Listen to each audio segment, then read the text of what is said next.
What's going on, guys? Tom Westerholm here from MassLive.com, joined by our columnist, Matt Votor.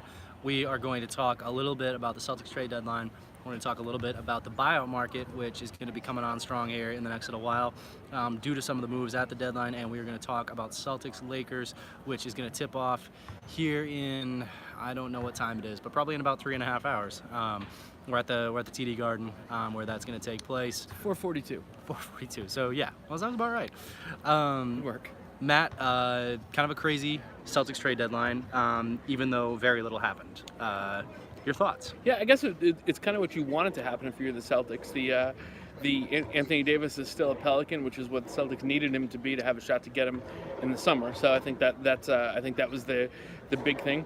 Some interesting smaller moves in the East with Marc Gasol going to the Raptors, with Markelle Fultz leaving the Sixers. But all in all, more minor stuff than bigger stuff given that Davis was the big question all day.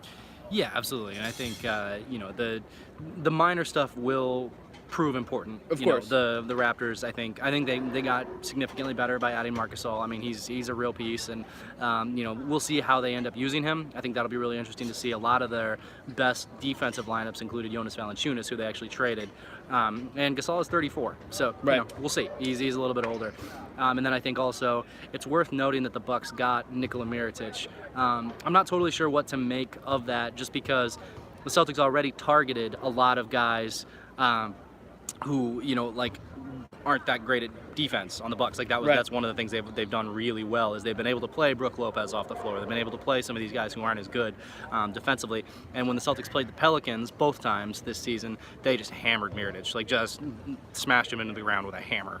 So we'll see if that, we'll see if sort of the trade-off of having Mirotic offensively, if that, and the things that he does for Giannis in terms of spacing the floor, we'll see if that makes up for the defensive issues that the Bucks are definitely going to run into. So it'll be really interesting to watch.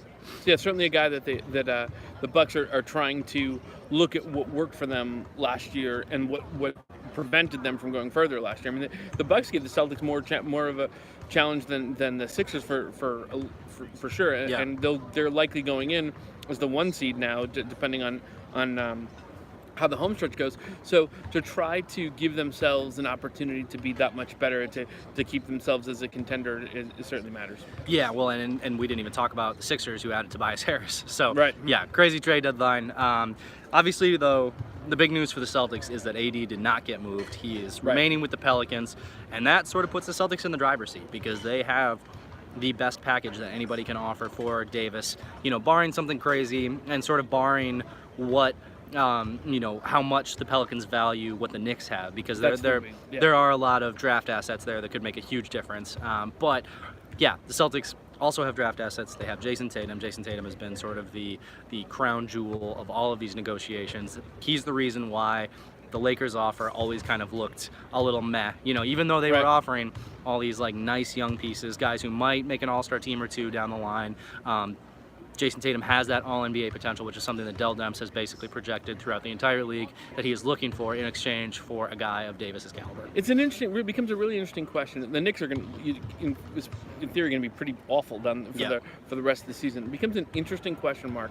The Knicks are in position to get the #1 overall draft pick and build the future around Zion Williamson, who's as buzzy a draft possibility as anybody since LeBron. I mean, that's going to be hard for New York to just give up from a attention standpoint. Now, obviously, Davis is young; he's a finished product. You probably should make that trade, but it's not a definite in terms of the way the New York market operates. Yeah, I think it is definite if Durant is coming.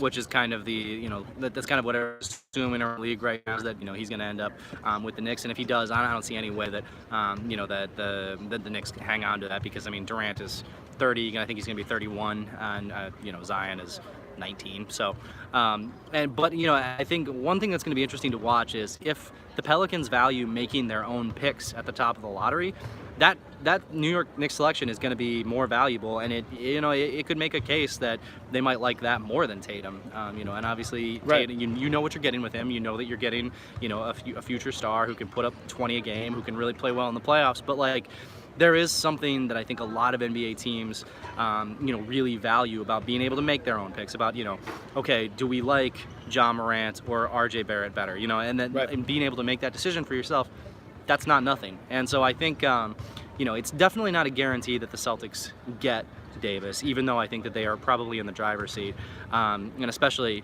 they're going to be in the driver's seat because if worst came to worst, they could trade Tatum and Jalen and whatever else needs to happen. But but I think at this stage, having gotten through the 3 p.m. deadline, it's pretty clear that if there's a favorite, it's probably Boston at this point.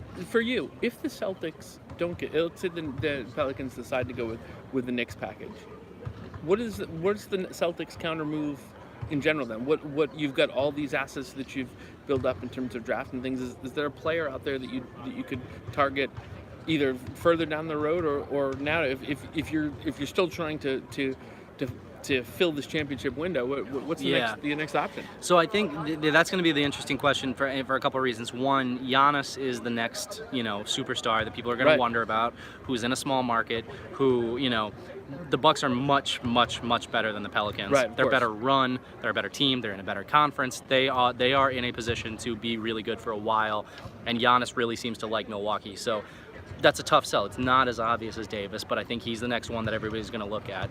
And then after him, I think you start talking about guys like Karl Anthony Towns. You start to get to that level. Right. And once you get there, it becomes tough. You kind of wonder, okay, if you're wondering about Karl Anthony Towns, who is not as guaranteed a surefire future MVP like Davis is, there's real defensive problems with Towns.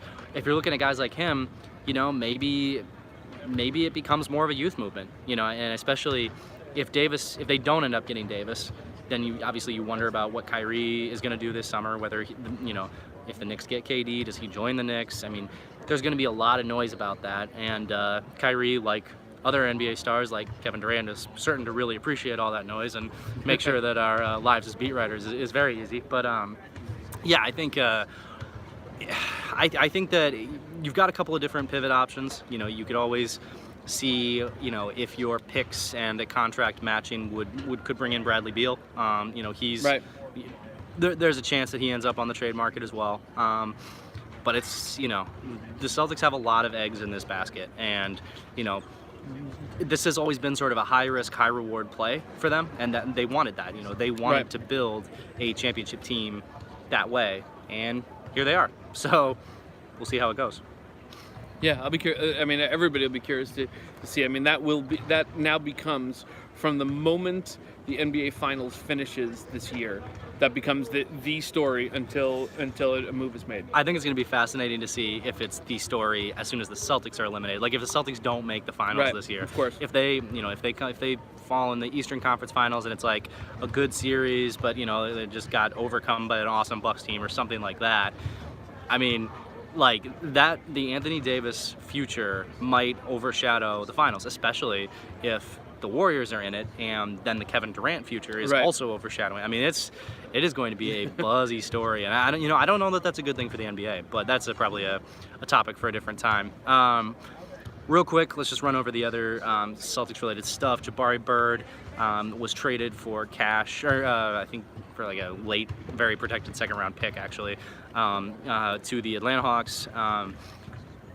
Really bad situation there with Bird, but the Celtics now have an open roster spot. They can look at the buyout market. There's going to be a lot of intriguing guys.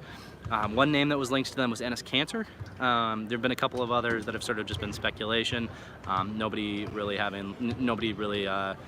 real traction on anybody else for an actual roster spot. But anybody stand out to you that you would enjoy seeing in Boston? Well, the curiosity, and you and I talked about this earlier, would be whether Markieff Morris becomes a possibility.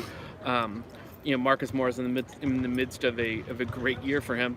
That would kind of, it would be a fun, certainly from our standpoint, that'd be a fun story. But he's a guy that does offer something, and the guy isn't, especially coming into this situation, could potentially really give them something that's a shot of energy, and he does some things the Celtics need. Yeah, absolutely. And I mean, just having two Morrises in the locker room would be very fun for us. I mean, Marcus is already kind of the go-to guy for a lot of the beat writers, just because when he talks, he's generally going to say something kind of interesting.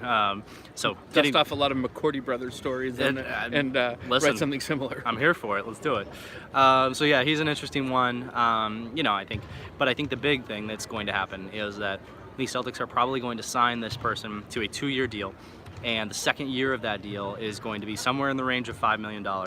And if the Celtics do that, they can, it'll be at the taxpayer mid-level exception if you want to get nerdy about it. And we do want to get nerdy about it.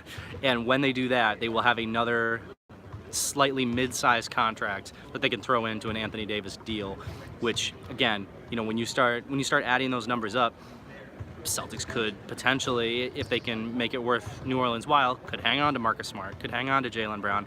These are guys that it was a concern whether they would be able to, whether they would have to start throwing in good players just to make the contracts work.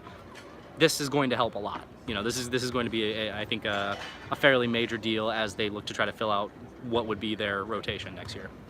Any interest in Wayne Ellington? Just got waived? Just got waived. Yeah, I mean, he'd be a guy. The problem with Wayne Ellington is that he can actually shoot. So guys like him get picked up. Right. And the other thing to remember with this team, they are the guy that they pick up on the buyout market might be somebody who they don't have a whole lot of use for, because guys who are very, very useful players, Celtics just don't have minutes necessarily. So right. What they might just pick somebody up that they're like, okay, if you get in the game, phenomenal, do what you can, but also you're basically here to be Anthony Davis filler. I mean, right. they have their rotations pretty set.